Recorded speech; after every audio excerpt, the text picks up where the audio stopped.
What is up, my brothers from another mother? So this is a video that I must do. I absolutely must do. A few weeks ago, we did a Red Man Group episode. It was episode number 18, I believe. On the top right of the screen, I'll put a card up so you can check it out. In fact, you should check it out if you haven't seen it to kind of understand some frame about what I'm about to talk about here with MGTOW. As you can tell by the title, I think it gets a few things wrong. Now, it was an interesting conversation. We brought on a very prominent MGTOW that's got a large audience on YouTube, and we had a 2-hour-long discussion about the topic, and I thought it went quite well. There was a lot of contrasting views and opinions. Now, if you read the comments section of the video, you'll see a lot of, how can I put it, conflicting maybe feedback from people based on what they viewed as far as the outcome of that conversation went. And some people were going on about how our advice or opinions and that of the Red Man Group were somewhat skewed or problematic or offside, if you will.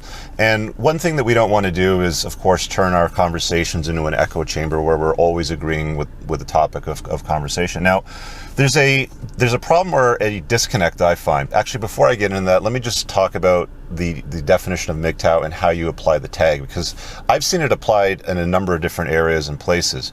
Let me cut to this video first of all. Perfect example. All right, you want to see a real MGTOW? You want to see a real MGTOW who is not succumb to the bullshit? Look up Entrepreneurs in Cars, Rich Cooper. You can find him on YouTube. And you'll find there, again, a slightly older gentleman than me, not old. Dare don't say he's old. But he's in shape, he's got a job, he doesn't hate women. He's relatively new, relatively recently divorced. That is an example of a real MGTOW. Now, that's just a short clip from Aaron Cleary's channel. He sent me the full video, but I just cut that segment out because he was talking about MGTOW, just to kind of give you guys some idea or frame. I don't associate as a MGTOW. I haven't, I never did. When I first kind of went down the red pill journey, I started to look at some of the MGTOW channels, and they would talk about the sexual marketplace and the gynocentric landscape that men live in today and how it's hostile, and you know, so on and so forth. And I don't disagree with a lot of what conclusions that they draw, you know, for example. In fact, I think red pill aware men and MGTOWs agree on many things. Feminism being problematic, the family court system and marriage, in fact, being a bad idea in today's landscape. So where we do differ, though, and this is where I see the problem, is when a man checks out from the world, more specifically the sexual marketplace and women. Oscar Wilde once said, everything in the world is about sex except for sex. Sex is about power. And I think that rings true. It is like dealing with women is a very, very big part of being a man, being in the sexual marketplace. And I believe finding contentment, satisfaction, and fulfillment as a dude. So the reason why I'm making this video is I think that the disconnection from women in particular and dealing with them can be problematic from that self-actualization point. We see them make comments, and I've seen them in that video, for example, where they'll say things like, you're a washed-up PUA, you're placating to women too much, or even you're a pussy beggar. And I think anybody that knows me really well would never describe me as a pussy beggar. In fact, that's probably the furthest descriptive term they've ever used for me. So I associate myself as a red pill aware man. I went through some trauma in my life, obviously, which is what usually brings most guys either to red pill awareness or to MGTOW, for example. You know, mine was a divorce, some crap that happened with my business, with legislation and the way the government operated, which, you know, shattered a belief system of mine, of course. And then another breakup with a chick after my divorce, a single mom that just, you know, threw me completely sideways for quite a good period of time. So it's usually trauma that brings men to this philosophy or way of thinking. And my initial thinking of what MGTOW was before we got on that live broadcast was there's a pretty broad spectrum, anywhere from they'll still deal with women, they just don't get into marriage or a long-term relationship, for example, you know, one tier of MGTOW, all the way to another tier, all the way to the other side of, you know, they just don't deal with the government, with bank accounts, with women, they live in a cabin in the woods, blah, blah, blah, sort of thing. And there's stuff in between. I had no idea that there was a faction of men going their own way that deal with things like sex toys and dolls, and they seem to feel that there's some satisfaction or fulfillment that you can get there.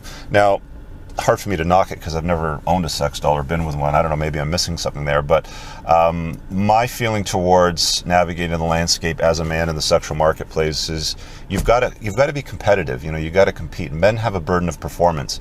Chris Rock put out a stand-up comedy. It was called Tambourine. It's on Netflix still, I believe. Towards the end, he spent a lot of time talking about things like his divorce and how that affected him. And of course, he throws a comical satire into it. And he said something along the lines of, women, children, and dogs are always loved unconditionally. Men, on the other hand, are only loved under the condition that they bring something to the table. So I think that's true. Men have always, throughout history, been required to deliver more than what they take. It's just how we've been programmed. We wouldn't be here today in North America. I mean, I live in Canada, but we wouldn't have this developed part of the world right now had it not been for great men that built wooden boats and, put canvas sails up and sailed across the ocean and took those risks and explored and conquered and, brought back resources over there and then more people back over to the North American continent. I mean, we would not be here today had it not for men that taking great risks in life. Men take risks. We would not have landed on the moon had men not taken great risks and calculated everything that was required to land on a specific spot of the moon and do it successfully and then leave and then re-enter Earth alive. Men have that burden of performance in the world, I believe. Women don't take those types of risks. It's just our place in evolutionary history, I believe. We're supposed to be complementary. And while those lines have blurred, quite a bit over time, where you see women become more masculine through a function of feminism and extreme feminism, and, it goes in an unnecessary place. You also see a pretty good demographic of men that have become feminized in the female primary social order that we live in, where you see these weaker men that have become more feminized. And there's a lot of difficulties and problems that come out of that.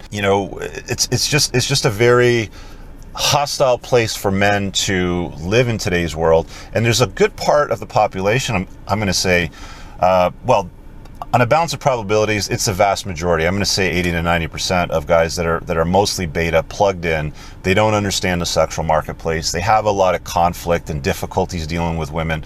And one of the things that they can do as a response mechanism is completely check out.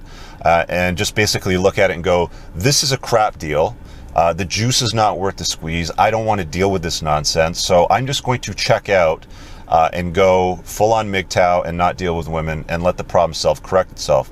That was one of the things that came up, If men stop pandering to women and disconnect, it will self-correct itself. I don't think there's ever, and I don't think it's going to happen anytime soon or even in the future, but I don't think there's ever going to be a conference of feminist women that have helped develop this female primary social order that we live in, that are going to get together and go, well, fuck, the MGTOW guys figured us out. So we've got to, readjust the family law system and make it more fair towards men so they don't get divorce raped and they have access to their children.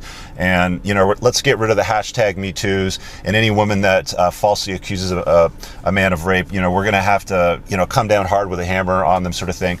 We're never going to see that. I don't think that's ever going to happen in our lifetime. So my philosophy and the stuff that I talk about on my channel, and the reason why I gravitate towards the panel that we have with the Red Man Group, is it's what I feel the best way to navigate life. One thing you'll notice about MGTOW channels on YouTube is they've had some difficulty over the years. A lot of them, well, for the most part, most of them, I don't think show who they are. It's more voiceover video or slides, or they're talking about philosophical items and ideas. So you don't have a lot of frame around who they are, what they look like, what kind of results they get out of life, what they do for a living, how successful they are, what kind of accomplishments they've achieved, so on and so forth. But they're smart. They're well spoken. They're well versed on the topic and the idea. And again, it's not something that I disagree with. But here's the thing. I think when you become red pill aware and you've taken that proverbial red pill and you're working on yourself towards becoming the best version of yourself, for example, one of the things that I talk about often, you can do it in a safe and in a tolerant risk management level. Let me put it in a better way. I'm unique in a sense that I'm an entrepreneur, and most of my friends that I deal with are part of trade organizations or entrepreneurs groups. And, you know, in the Toronto chapter and a few of the other places that I've done through either learning events or mastermind dinners, I've probably met close to, well, several hundred, if not maybe even 1,000 guys. And none of them that I've met and we've had conversation with on a social level are self-identified as MGTOW. None of them, in fact. They all deal with women, depending on what level they're at. I mean, some are very blue-pilled and beta, some are actually quite red-pilled, but they all deal with women. It's because these men take risks. You know, to put a little dent in the universe and in your own world, these men create businesses, they create wealth for themselves, you know, they redistribute it through means, whether it's through taxation or through giving back, but they put a little dent in the universe, and dealing with women is something that they've decided to continue doing. Many of them can do it a lot better. Trust me, I've done consults with a number of men that can do it a lot better. One thing that I've noticed about a lot of guys and red pill aware guys even is I'll start to see and notice that quite a few of them can be quite successful in their business. They can be quite successful in their personal accomplishments, but they can still have the beta thirst, and they'll march into the slaughterhouse under the spell of a woman when they should know better, and they don't. And that's where, you know, a lot of the MGTOW guys will criticize and judge maybe men or men like me even who talk about these sort of ideas. I get what it's like when they look at things. I'll give you a great example. I was at a patio the other week. We went to this oyster bar, and there was a couple other people sitting in different corners of the patio. I don't have great vision. You've seen my glasses. So what you should know is that I have great hearing, and I can hear quite well what's going on with the conversations off in the distance. And I often tune into these things because it's one of the things that I kind of do nowadays, just to be more attentive to what goes around me. And both of these women were chirping the crap out of their, I don't know if they were husbands or boyfriends or whatever, but they were just grinding their gears over nonsense. And it continued the entire time we're there. Of course, you know, they bring the bill, the guy busts out his credit cards, he pays for it while he's sitting there listening to her crap. And as they're walking out, you know, she's basically chirping him on the way out. And I get how MGTOW men are looking at the available inventory of women and saying things like they're entitled, or, you know, they're just problematic, and today's women are this, that, and the other thing. And, you know, one of the things that I've heard men say or criticize of the MGTOW men, and, you know, take it with a grain of salt, is it's almost like they want to unlock heroic mode or the God mode of the video game and play it with, you know, all the accomplishments and achievements, or even go back in a time machine to a time where women weren't like that. But that just doesn't exist. There are mostly very difficult and hard women to associate with in today's world. But I think if you become a red pill aware man and you navigate accordingly, you will get considerably better at filtering through the noise and the riffraff and not getting into long-term relationships with women that are high drama and low virtue. You want to basically filter for high on virtues and low on drama, and those are the ones that you can choose to get into an LTR with.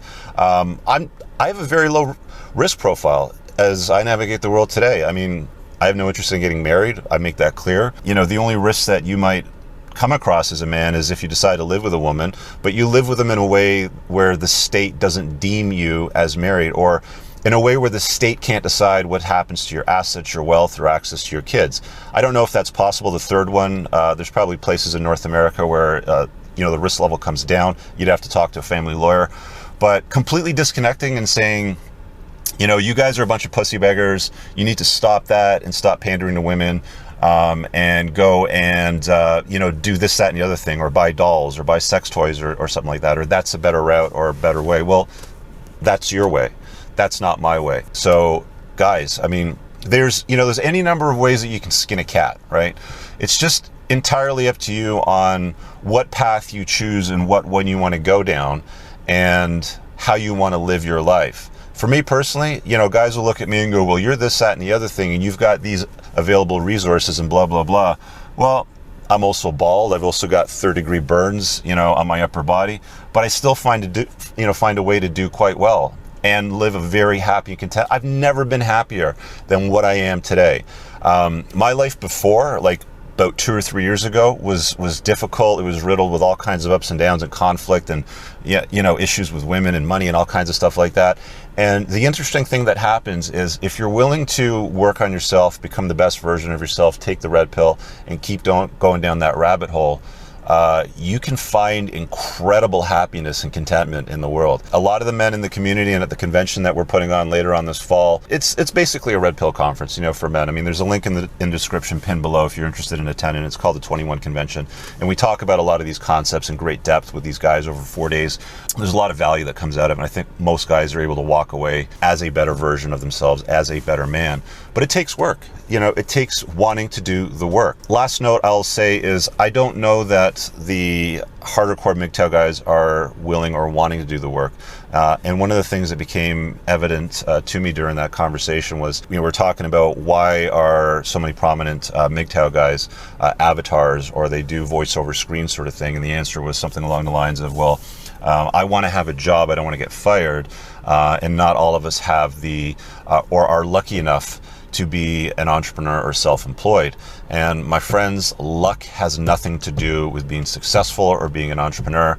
It takes a hell of a lot of hard work, and with great work and great risk comes greater rewards. And that's not just in the, you know, the female landscape. I'm talking about everything, guys. I'm talking about, you know, the toys you can buy, the creation of wealth, the things you can do, the places you can go, the people that you're exposed to. It is a great thing to have in your life if you're absolutely willing to do the work and take some of that risk. And you can manage that risk. I mean, you really, really can. It's something I've been talking about for years, but again, it's not for everybody. Some guys aren't ready for it. And if you've kind of leaned into the MGTOW area, you know, you've gone down that road, you want to disconnect for a bit, cool, you know, do it. I might have even, in fact, I'm probably going to say, yeah, I probably did lean into that area for a bit. But then I came back after I updated my belief system, because what I saw was quite a few guys that were still bent out of shape from how their wife treated them in their marriage, how women have treated them, you know, during their life out there and dating, what their experiences have been. But, you know, the common denominator with all your back-to-back failures and the results you get out of life are the choices you make, which are a result of your belief system. I talk about this: belief system, choices, results. You get crappy results, make better choices, you need to update your beliefs. I say it's as simple as that, but it's not, because to actually do the work takes quite a bit of work. So I think I'm going to wrap it up on that note, guys. Excellence and mastery does not have a destination, doesn't have an ending point. It's a lifelong journey for men. It's just something that I find anyway, and I'm speaking, you know, for myself. You can find a great deal of success and satisfaction and fulfillment if you go down that path and do all the work. Anyway, leave a comment below. I know this is going to be a controversial video. Let me know what your thoughts are. Two last things. Channel is currently sponsored by the Tactical Soap Company, which is Scott Carr's pheromone infused soap. It is a great product. I'm grateful for him for sponsoring the creation of these videos, because it allows me to continue to do this. So if you want to support the creation of this work, there's a link below. You guys are showering anyway. You might as well grab, you know, the multi-pack is probably the best value. And because it's infused with pheromones and not crappy fragrances or fake fragrances that lower men's testosterone and boost estrogen, you'll have a little bit of advantage when you're out there dealing with women. It's not for the MGTOW guys, you know, it's for guys that want to do the work. So with that being said, of course, women aren't going to throw themselves at you if you take a shower with the soap. And last but not least, my website is now up. It's entrepreneursandcars.com. If you want to join the private community, where I'm now linking all of my private videos that were also included with Patreon, you can go either Patreon or entrepreneursandcars.com, it doesn't matter. You'll get access to the premium content that I put out behind the paywall that cannot go publicly on YouTube, simply because it's not politically correct enough. So I have to put it there, and it also helps me continue to do what I do for you guys. Thanks for checking out today's video. Hope you have an amazing day. Leave a comment below. Peace.